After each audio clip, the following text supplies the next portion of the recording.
kakaligo ko lang. Kakaligo lang natin. Dito ako muna magpa-araw-araw.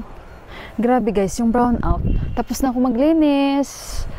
Isampay ko muna ang towel natin. Ayun. Happy first Sunday of the month ng December. Pasko na guys. Pasko na. Sinta ko. So ayun. Paro-araw muna ako dito para mag-dry itong buhok natin. May hair dryer naman ako pero mas mainam na yung magpa-araw-araw tayo. Para makakuha tayo ng vitamin D. Kahit late na.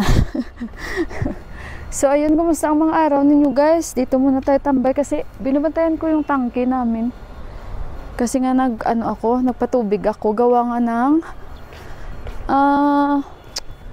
ang tagal ng brown out guys. Diyos ko, grabe. Simula pag alis ni Johan, sabi nga ni sis Inday Neneng, lagi dyan nagpa-brown out sa inyo, no? Lagi talaga. Tsaka hindi muna ako lalabas kasi diba sana may plano akong pumunta sa kanila ni Sis Con dahil sa Saba. Pinareserve na lang namin yun. And nag-usap kami kung ipapapataw ko ba yun para siya na lang magati dito. Pero titingnan natin. By tomorrow, titingnan natin kung makagala-gala tayo. And si Sira, Inday Neneng, medyo okay na siya. Bantayan ko muna dito guys, no, yung tubig. At the same time, nagpapatuyo ako ng buhok ko. So, kumusta ang inyong mga Sunday? Happy Sunday ulit. At kunot-kunot na naman yung noo natin. Salamat sa inyong mga comments dyan. May sipon ako guys, nung gabi. Sumama talaga yung lalamunan ko. Baka kasi inubos ko yung mga avocado nila. Ay, sumama talaga yung aking lalamunan kinagabihan. Sabi ko kayo, parang nadali talaga yung lalamunan ko ba. Sobrang naging dry siya. Parang nag-connect sa ilong ko. Kaya ayun guys, hanggang ngayon may sipon-sipon ako. Kaya sabi ko maligo ako ng warm water. At nag-steam ako doon sa banyo. And ngayon natapos na, paaraw tayo. Kasi kagabi, bigla ako nilamig. Pero hindi naman, nag-check naman ako, wala naman akong lagnat. At ayun, and bala ko today, gawa ako ng puto. Parang sarap ng puto ko guys. Pero lalagyan ko siya ng kulay. Yung gagawin ko siyang purple. At yung molder, thank you sa pag-comments nyo. Lagyan ko na lang siya para perfect na talaga yung aking puto. Kasi para yung puwet niya hindi na himulmul. Tsaka tingnan natin. Pero yan ang yung gusto kong gawin kasi may cheese tayo. At bibili ako mamaya. Titingnan ko rin kung may food color dito muna sa amin. At saka akit ako doon sa doon banda. So yun guys, at alam nyo ba, sa haba ng brown out, natapos ko lahat ng pagwawalis pati sa hagdan. Sa baba, hindi muna ako naglagay ng tubig. Siguro bukas na. Kasi sobrang lamig din naman, bukas na ako maglagay. At saka yung ayan, mga damo, hayaan na muna dyan guys, kasi hindi naman sila ganun ka taas. So kumusta mga araw ninyo? First Sunday din ngayon, no?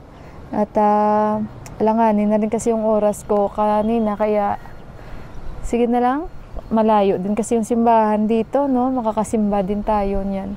And ayun, maaga rin ako nakakain. Kaya ayan, matagal-tagal pa yan mapuno yung tangke namin guys. Kaya tamang-tama, mag-okay na yan. So ayun guys, balikan ko na lang kayo mamaya-maya. Wala akong ganap. Gagawa lang ako ng puto. Tsaka dito lang ako sa bahay, muni-muni. And more, more water. Yan, tsaka more rest. Kasi nga na, tayo ng lamig. Tsaka yung kahapon, medyo, maabukado yung nakain natin. Kaya, ayun guys, yun na lang mamaya. Sa sitwasyon ko, gumagawa na naman ako ng puto. Ayan, tingnan nyo. Gumawa ako ng purple at green. Mabuti na lang merong available dito sa tindahan namin at nag-iiwa ako ngayon ng cheese since may cheese tayo para mamaya yung bata ulit may pagkain dahil nagustuhan ni Johan yung ating puto. At yan, kumakain ako ng salad. Guys, alam niyo ba may sipon ako? Kaya carry pa din yung ating pakiramdam guys. At di ba nag-ano na ako ng aking ATM? So, in-update nila lahat. Pero yung ATM ko daw, ganun pa rin daw. And yung expiry. So, ngayon, ginagamit ko yung mga QR ko. Sabi nila, kasi baka in-update na nila, no? Sabi doon sa system, sa online na bank account ko, is feature is not working sa ganitong ano daw, account at the moment. Oh my God. Bakit kaya? Usually wala naman akong problema. So kaya, ayun, tinatawagan ko si Deepak. Si Deepak hindi naman siya sumasagot. So ngayon, ito yung aking sitwasyon, guys. Nag-set na ako ng time. At madali lang naman kasi gawin tong photo, no? And check natin na, bibigyan naman natin si Inday Nining. At medyo okay na si Inday Nining. So, kain naman tayo ng salad.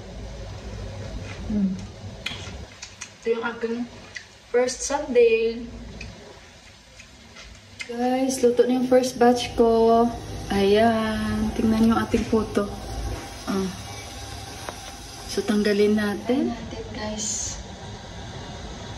Try natin yung ating photo.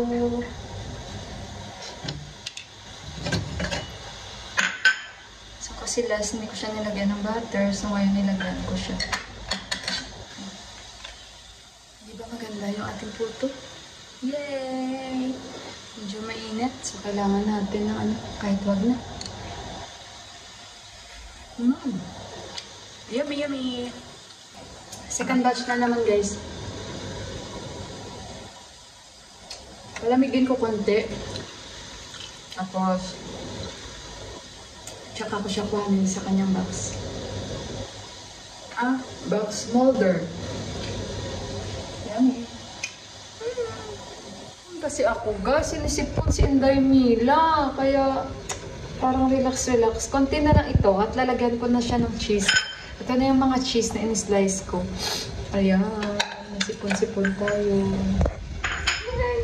Ang cute ng aking photo. Photo of the day. Nagtatawa ako sa kulay. Bigay ko ito kay Inday, papunta na yung asawa niya. So, ayan. Bibigyan natin. Mag-exchange na naman kaming dalawa. Teka lang, handa ko lang guys kasi baka nandyan na si Shanba, iba, yung asawa niya. A few moments later. Itong achar na binigay ni Ama is gooseberry. Ito guys, malakas ito sa vitamin C.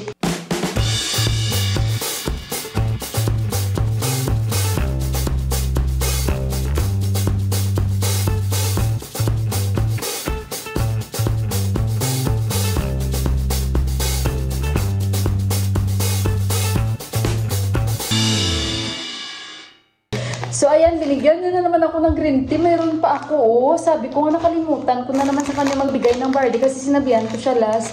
May binigay na naman siya, Kamamahal naman ito. Ayan, thank you sis. Ayan, binigyan mo na naman ako. Sabi ko, ang dami kong ang dami mo namang bigay sa akin ng green tea. Sabi niya kasi sa sipon. Tapos itong achar daw, kasi nga maganda. Ito yung bigay ni Ama. Ito yung guys, mapait ito pero grabe magbigay ng energy ba. Gooseberry ito. Ito yung gooseberry dito guys. Si Deepak gustong gusto niya ito. Deri danyabad, Ama.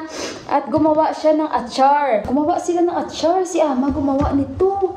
Ito yung sinasabi niya kanina. Tinutulungan niya si Ama. Gumagawa sila ng achar. Gooseberry achar. Ayan. Parang ang bango guys. Ayan, tikman natin yung gooseberry.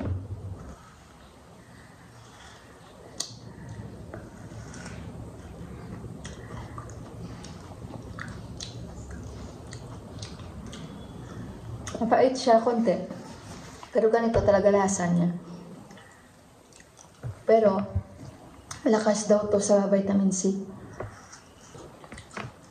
Gusto ni Deepak. Nung last pumunta nga kami sa tindahan, kain siya nito.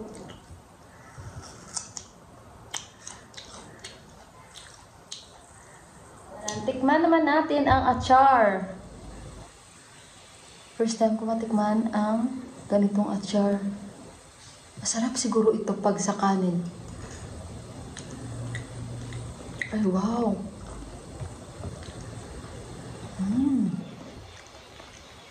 Magugustuhan to ni Deepak. Maanghang!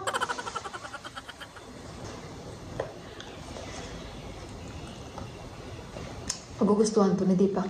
Medyo may anghang siya. Kasi nga, hindi naman yan magiging atsar nila kung hindi yan maanghang. Deri-deri dan ya bad, ama. Pag may kanin, masarap to. Tarkari. In fairness, ang galing. Galing gumawa ng atsar. Yung atsar na to. Ayun, last na lang yun. And ito na, inilipat ko na dito yung ating mga iba pang puto. Ayan, this time may kulay na.